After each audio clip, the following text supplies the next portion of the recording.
Il fait très chaud et zut, j'ai oublié de prendre de l'eau. Du coup, j'ai soif. Et puis rien que d'y penser, ça me donne encore plus soif et encore plus envie de boire. Heureusement, on n'a pas toujours soif. D'ailleurs, là, je suppose que vous n'aviez pas soif avant que je commence à en parler. Il suffit de boire un peu, ce que je viens de faire, pour se désaltérer, ça fait du bien, on se sent bien mieux. La Bible parle de la soif à beaucoup de reprises, et Jésus aussi ne manque pas à en parler. Mais lui, il en parle la plupart du temps par analogie, avec la soif physique, mais par analogie, lui, il se penche plutôt sur la soif spirituelle. Dans l'évangile de Jean, vous vous rappelez, j'en ai parlé il n'y a pas longtemps, il y a une dame qu'on appelle la Samaritaine qui avait soif et qui voulait boire de l'eau. Et Jésus lui avait dit, donc c'est dans Jean 4, Jésus lui a dit « Toute personne qui boit de cette eau-ci aura encore soif. En revanche, celui qui boira de l'eau que je lui donnerai n'aura plus jamais soif, et l'eau que je lui donnerai deviendra en lui une source d'eau qui jaillira jusque dans la vie éternelle. »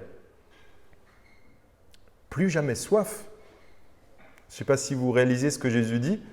Il parle du fait d'être faut pas que je touche ça. Du fait d'être rassasié. J'avoue, encore aujourd'hui, j'ai un peu de mal à comprendre ce que Jésus veut dire vraiment. Des fois, je me pose la question, plus jamais soif, mais pourtant la Bible nous parle d'une soif qui est saine, la soif de Dieu. Il y a un autre texte où Jésus parle de la soif, et ça va être le texte pour aujourd'hui.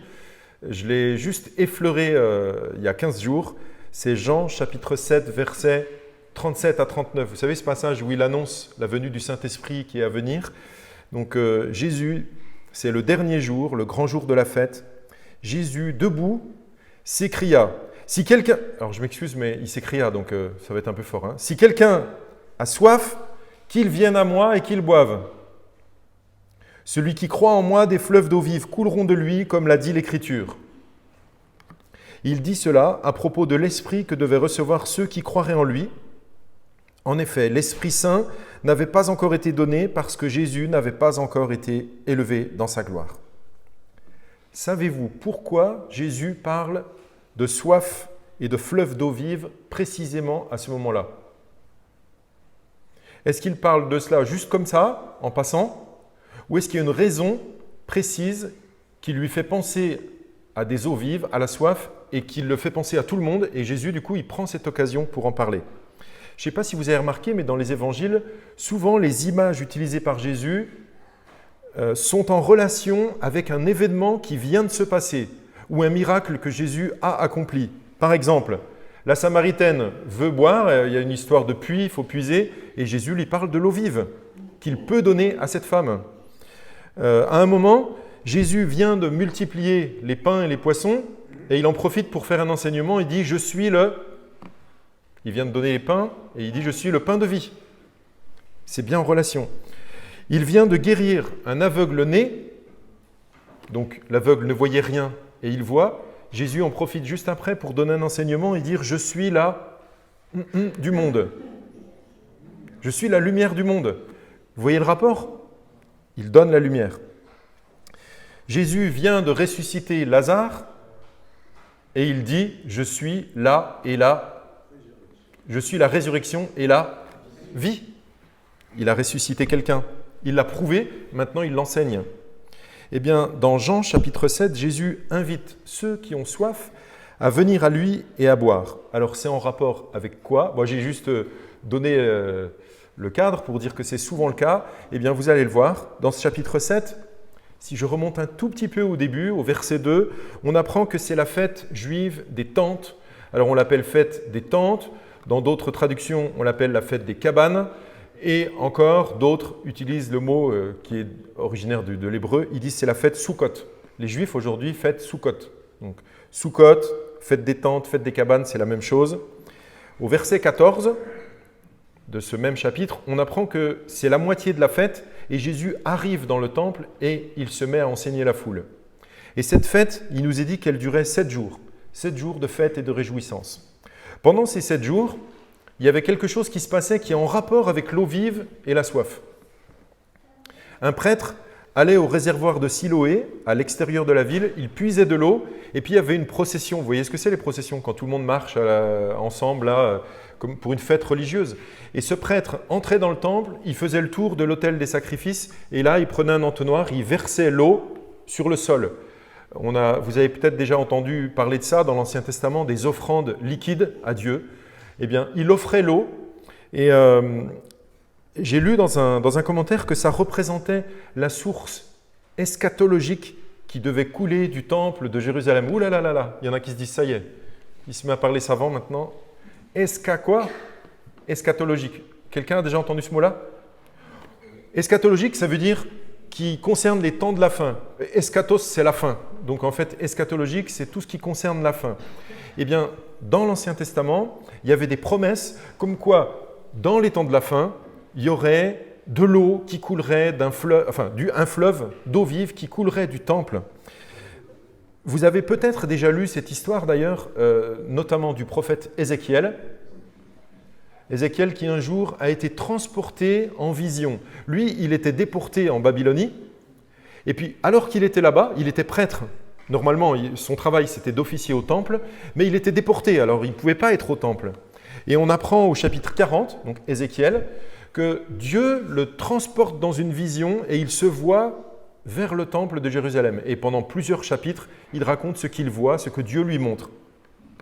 Au chapitre 47, voici ce qui se passe. Il est à l'extérieur du temple et il voit de l'eau. Et un homme, lui dit, alors c'est certainement quelqu'un de très important, cet homme-là lui dit « avance ». Et vous vous rappelez de cette histoire où il a de l'eau jusqu'aux chevilles, puis après jusqu'aux genoux, puis après il dit « j'en ai de l'eau jusqu'à la taille ». Et puis à la fin, il est obligé de nager parce qu'il y a tellement d'eau. Et en fait, il nous est parlé dans Ézéchiel 47 de ce fleuve d'eau vive, de ce torrent qui sortira du temple et qui purifiera, qui apportera la vie.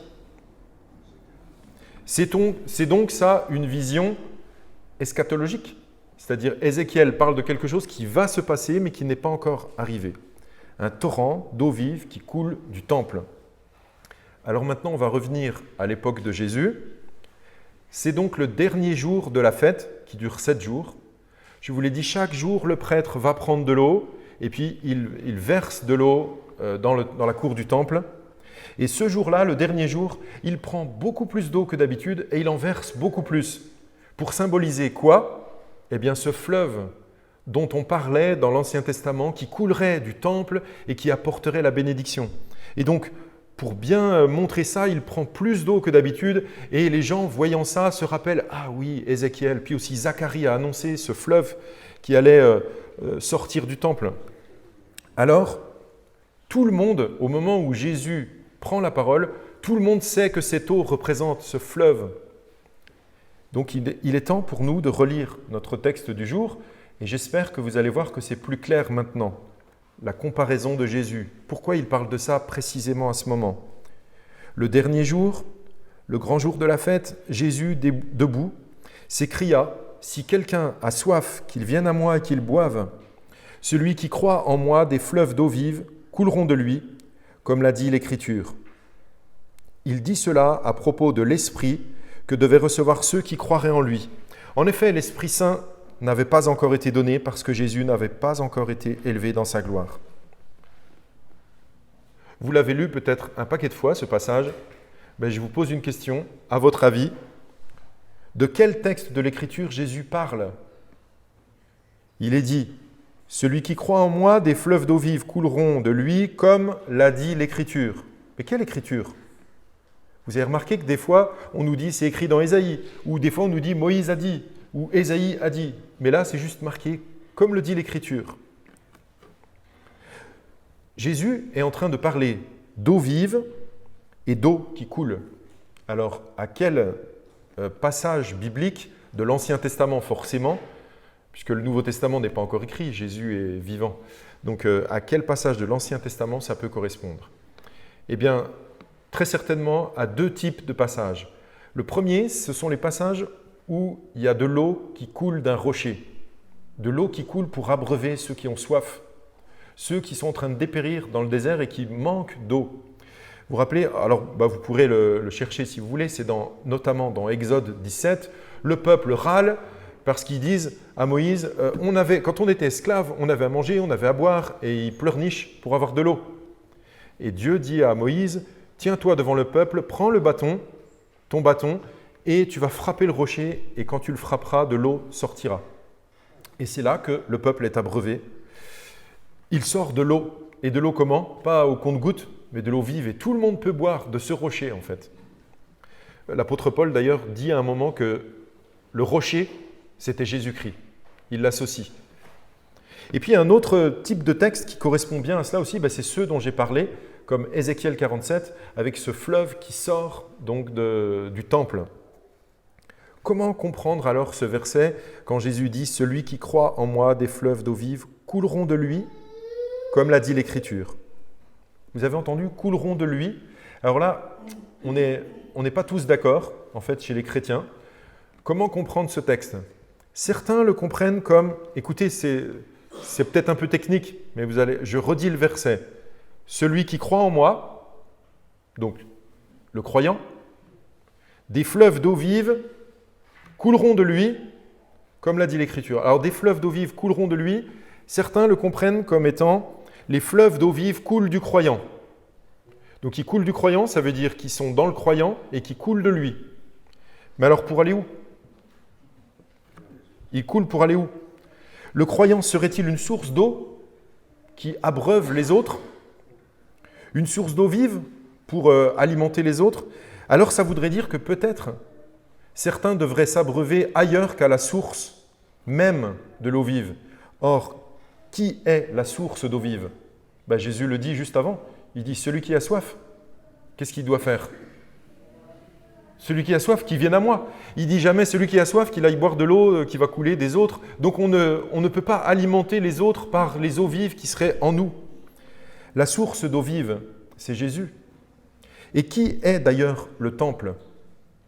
Dans l'Ancien Testament, les promesses, donc je vous ai parlé de ce mot difficile à retenir, je ne sais pas s'il y a quelqu'un qui a retenu là, à la fin, eschatologique, toutes ces promesses-là pour la fin, les gens les comprenaient en fait comme elles étaient dites. Il y avait une vision que de l'eau en grande quantité sortira du temple.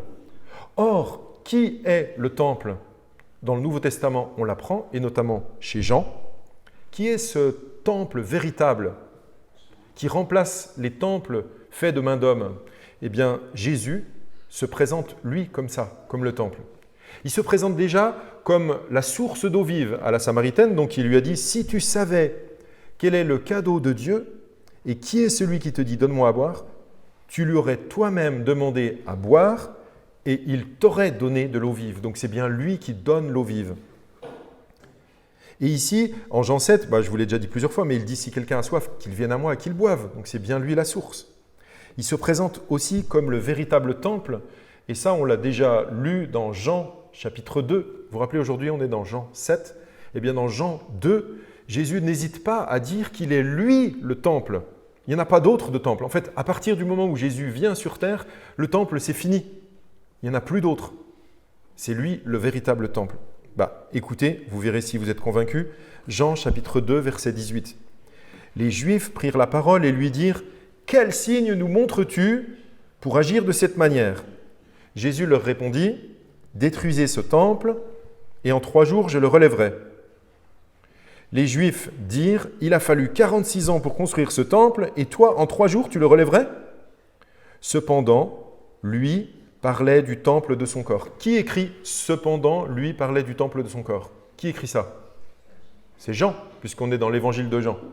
Donc Jean écrit ça, il dit « Cependant, lui parlait du temple de son corps. C'est pourquoi, lorsqu'il fut ressuscité, ses disciples, et Jean, il en fait partie des disciples, donc ses disciples se souvinrent qu'il avait dit cela et ils crurent à l'écriture et à la parole que Jésus avait dite. » Ça veut dire qu'au moment où Jésus dit des choses, même ses apôtres, ses disciples, ne comprennent pas tout. Ils ne comprennent pas vraiment qu'il est le temple, ils ne comprennent pas vraiment qu'il va mourir, ressusciter. Mais en fait, il parlait bien de lui, ce temple qui va être détruit, ils vont le tuer, mais qui va renaître en fait de ses cendres, qui va se relever en 3 jours. Donc, lors de cette fête des cabanes, Jésus affirme qu'il est lui l'accomplissement des promesses de l'Ancien Testament. Ces promesses d'eau vive qui couleraient du temple, mais que les gens maintenant doivent comprendre, ce n'est pas de l'eau qui va couler du temple à Jérusalem. D'ailleurs, est-ce que vous vous rappelez ou est-ce que vous savez déjà que le temple de Jérusalem a été détruit en 70 de notre époque? Donc, en gros, 40 ans après la mort et la résurrection de Jésus, le temple a été dévasté, détruit. Aujourd'hui, des fleuves d'eau vive coulent du temple. Je croyais qu'il était détruit, le temple. Vous êtes d'accord? Aujourd'hui, des fleuves d'eau vive coulent du temple, mais du temple Jésus. Aujourd'hui, l'invitation de Jésus est encore valable pour nous, pour chacun, pour ceux qui l'écoutent. Jésus dit, si quelqu'un a soif, qu'il vienne à moi et qu'il boive. Alors, en guise de conclusion, j'aimerais vous inviter à réfléchir avec une question. Avez-vous soif? Je parle de soif de Dieu, une soif spirituelle. Avez-vous soif? La réponse attendue dans une église, c'est oui. Mais la vérité, avez-vous réellement soif, vraiment soif de Dieu?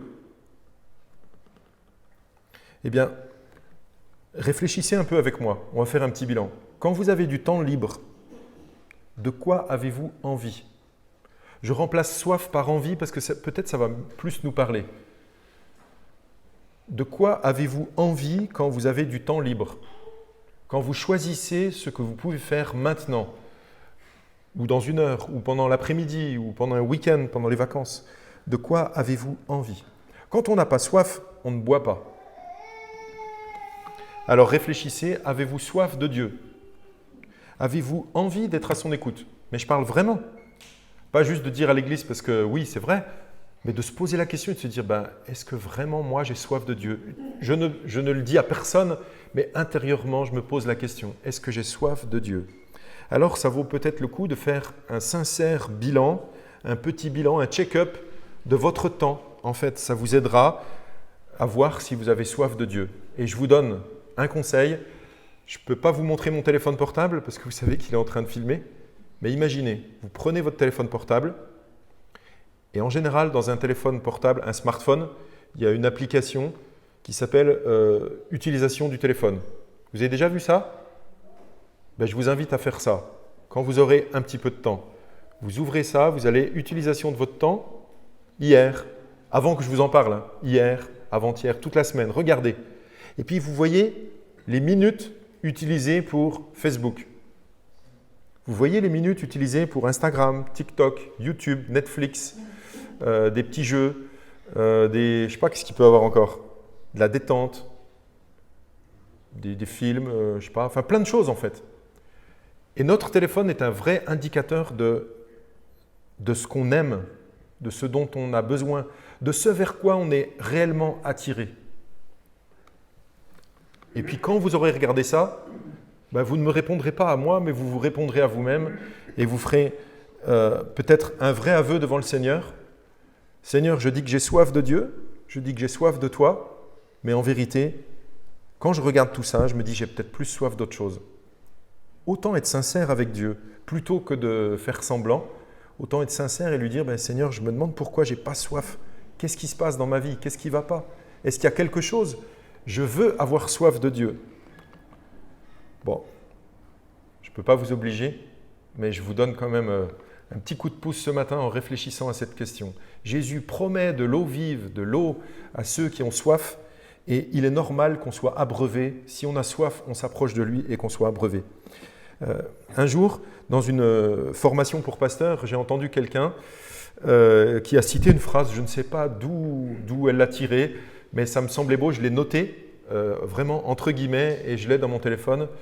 Et je crois que c'est hier, je suis retombé dessus, un peu par hasard, en triant mes notes, en faisant du tri dans mes activités, dans tout ça et dans mes notes. Et j'ai envie de partager cette petite réflexion qui va dans le sens de la soif de Dieu, un peu de chercher à être proche de Dieu. Peut-être vous retiendrez aussi cette phrase, ou peut-être vous avez envie de la noter. Jésus pourrait dire, Je ne dis pas qu'il l'a dit, ce n'est pas écrit dans la Bible. Mais Jésus pourrait sans doute dire aujourd'hui, j'ai beaucoup de serviteurs, pas dans le sens seulement pasteur, beaucoup de serviteurs, des gens qui sont à mon service. Dans les églises, il y en a plein des gens qui servent Dieu, non? J'ai beaucoup de serviteurs, mais j'ai peu d'amis. J'ai beaucoup de serviteurs, mais j'ai peu d'amis. Mais alors, si vous avez soif de Dieu, j'espère que, ou si vous n'avez pas soif, peut-être ça pourra vous aider à réfléchir. Moi, je préférais que Jésus dise de moi, celui-là, c'est mon ami, plutôt que c'est un serviteur. Il fait du travail, mais en fait, il ne cherche pas la proximité, il ne cherche pas à être ami avec moi. Que le Seigneur vous bénisse et vous donne cette soif, qu'elle revienne davantage.